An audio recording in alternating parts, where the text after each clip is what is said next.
नमस्कार। प्रस्तुत है आज का चिंतन।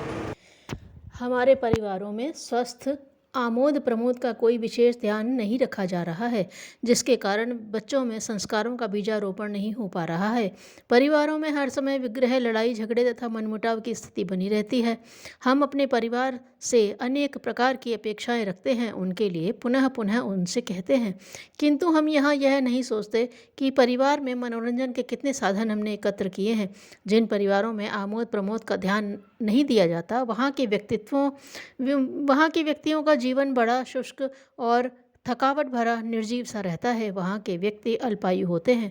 प्रफुल्लता, हंसी मजाक, मनोविनोद, मनोरंजन जीवन के लिए उतने ही आवश्यक हैं जितने भोजन, वायु, वस्त्र तथा जल। प्रत्येक बुजुर्ग का यह कर्तव्य होना चाहिए कि अपनी रुचि, परिस्थिति, आय, समय तथा आवश्यकता के अनुसार स्वयं, पूरे परिवार के लिए, यहाँ तक कि प्रत्येक सदस्य के लिए आमोद प्रमोद की व्यवस्था करे। हम यह नहीं कहते कि सबको उच्च कोटि से के अधिक खर्च वाले मनोरंजन ही प्राप्त हों। हाँ, किसी न किसी प्रकार का विनोद अवश्य मिले। साधारण परिवार के लिए हम यहाँ कुछ उपयोगी सुझाव प्रस्तुत करते हैं। जिन परिवारों में लोगों का पेशा या व्यवसाय शारीरिक श्रमपूर्ण है, जो दिन भर अपने शरीर से परिश्रम कर, पसीना बहाकर द्रव्योपार्जन करते हैं, उनके आमोद प्रमोद मूलतः मानसिक होने चाहिए। वे मनोरंजन के ऐसे साधन निकालें जिनसे उनके थके हुए शरीर को अधिक परिश्रम न करना पड़े, प्रत्युत मानसिक दृष्टि से भी उन्हें प्रसन्नता का साधन मिल जाए। ऐसे व्यक्तियों के लिए उनका पठन पाठन उत्तम मनोरंजन का साधन हो सकता है। वे नई नई पुस्तकें पढ़ें, अपना अधिकांश समय पुस्तकालय में बिताएं और नए नए समाचार पत्र, साप्ताहिक पत्र, मासिक पत्र और मनोरंजन के साथ ज्ञान वृद्धि भी करें। मजदूर, श्रमिक, मिल के कर्मचारी, दुकानदार, मिस्त्री, बाहर फेरी लगाने वाले, काश्तकार, जिनका मनोरंजन पुस्तकों तथा समाचार पत्रों से प्राप्त कर सकते हैं, उतना सिनेमा से नहीं। सिनेमा का मनोरंजन महंगा और अश्लील है। सरस कविता के उच्च स्वर से पाठ करने में थकान और शुष्कता दोनों दूर हो जाते हैं। इसके द्वारा गंभीर और चिंतनशील पाठक उत्तम सांस्कृतिक और सात्विक मनोरंजन प्राप्त कर सकता है। कविताएं, गीत, दोहे, चौपाई सस्ते से सस्ते सात्विक मनोरंजन है। रात्रि में नित्य के भोजन से निवृत्त होकर पूरा परिवार बैठ जाए। एक व्यक्ति कोई मनोरंजन पुस्तक, समाचार पत्र, पौराणिक धर्म ग्रंथ या रामायण आदि काव्य उच्च स्वर से पढ़े, अन्य उसे सुने। यदि परिवार में पुस्तक, समाचार पत्र या मासिक पत्र मंगाने की सामर्थ्य न हो तो घर में एक घरेलू पुस्तकालय खोला जाए और साहित्य का आनंद लूटा जाए। प्रत्येक परिवार में ऐसे पत्रिकाएं मंगाए जाएं जिनसे ज्ञानवर्धन के साथ समाचार और मनोरंजन दोनों प्राप्त होते रहें। सिनेमा का मनोरंजन सही नहीं है। हाँ, यदि कोई उच्च कोटि का सामाजिक या धार्मिक चित्र आ जाए तो दूसरी बात है। यह स्मरण रहे कि हमारी अधिकांश फिल्में अत्यंत विषैली, कामोत्तेजक सामग्रियों से भरी हुई होती हैं और यदि संभल कर चुनाव न किया जाए तो यह मनोरंजन हमारे समाज को पतन और मृत्यु के मार्ग पर ढकेल सकता है। हमें चाहिए कि परिवार के लिए घरेलू खेलों को अपनाएं। जब सिनेमा न था, अखाड़ों की मिट्टी बोलती थी और भजन कीर्तन पूजा में दिल हंसते रोते थे। रामायण तथा महाभारत की कथाएं, आल्हा के छंद हमारी रगों में रक्त बनकर दौड़ते थे।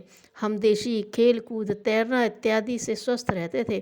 पुराने काल में मनोरंजन से स्वास्थ्य और आचरण दोनों ही ठीक रहते थे। हमें चाहिए कि पुनः उन सात्विक मनोरंजनों को अपनाएं और उच्छृंखल तथा ग्रह कलह उत्पन्न करने वाले सिनेमा, टीवी, सीरियल के विषैले मनोरंजन से बचें। भारतीय परिवारों के लिए संगीत मनोरंजन का उत्कृष्ट साधन है। भारतीय नारी का यह विशेष आभूषण है। वे अपने कटु अनुभवों को संगीत स्वर लहरी में तिरोहित कर सकती है। पहले लोकगीतों का प्रचलन प्रत्येक पर्व, त्योहार, शादी विवाह के अवसर पर कई कई दिन चलता था। लोकगीतों के माध्यम से सहज ही व्यक्ति मन की कटुता को उलाहने या व्यंग के रूप में कह डालते हैं, जो साधारण बातचीत में नहीं कहे जा सकते। सारी कटुता, मन की भड़ास गीत में महिलाएं निकाल कर कुछ मानसिक रूप से हल्का अनुभव करती हैं। लोकगीतों के पीछे का मनोविज्ञान यही कहता है, जो भी वाद्य यंत्र रुचे, हारमोनियम, सितार, तंबूरा, ढोलक, उसी पर गाना चाहिए। जो कविता उत्तम जचे, जो काव्य ग्रंथ रुचे, जिस कवि की वाणी मीठी लगे, उसे ही उन्मुक्त कंठ से पाठ करना चाहिए। संगीत और वादन मनोरंजन के सात्विक साधन है। परिवार के व्यक्ति अपनी छुट्टी का दिन घर के जेल खाने से बाहर बिताएं, भोजन साथ ले लें और बाहर निकल पड़ें।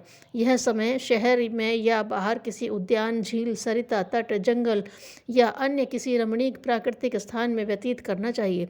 कैंप जीवन का स्त्रियों और बच्चों के स्वास्थ्य पर बड़ा प्रभाव पड़ता है। बाहर सैर सपाटे से पाचन क्रिया तो ठीक होती ही है, हृदय भी नवशक्ति से परिपूर्ण हो जाता है। पाश्चात्य देशों में स्नान करने के लिए बड़ी संख्या में लोग सरिता तट पर, झील पर चले जाते हैं, धूप स्नान करते हैं, नदी में तैरते, खेल कूद करते हैं। पूर्ण स्वास्थ्य के लिए कैंप जीवन अत्यंत आवश्यक है। घर की पुरानी परिस्थितियों से निकलकर प्रकृति की नवीन परिस्थितियों में आने से मन प्रफुल्लित हो जाता है। पर्वतों का पर्यटन आयु को और भी बढ़ा देता है। जंगल, उद्यान, घास पर टहलना मनोविनोद के अच्छे साधन हैं। प्रत्येक परिवार के मुखिया को स्वयं सोचकर अपनी परिस्थिति के अनुसार खेलों तथा मनोरंजन की योजना बनानी चाहिए।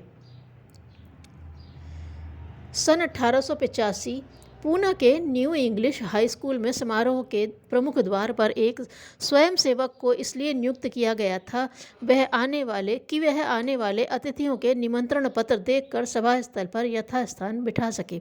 उस समारोह के मुख्य अतिथि थे चीफ जस्टिस महादेव गोविंद रानाडे। जैसे ही विद्यालय के फाटक पर पहुंचे वैसे ही स्वयंसेवक ने अंदर आने से रोक दिया और निमंत्रण पत्र की मांग की। बेटे, मेरे पास तो कोई निमंत्रण पत्र है नहीं, रानाडे ने कहा। तब आप अंदर प्रवेश न कर सकेंगे, स्वयंसेवक का नम्रतापूर्ण उत्तर था।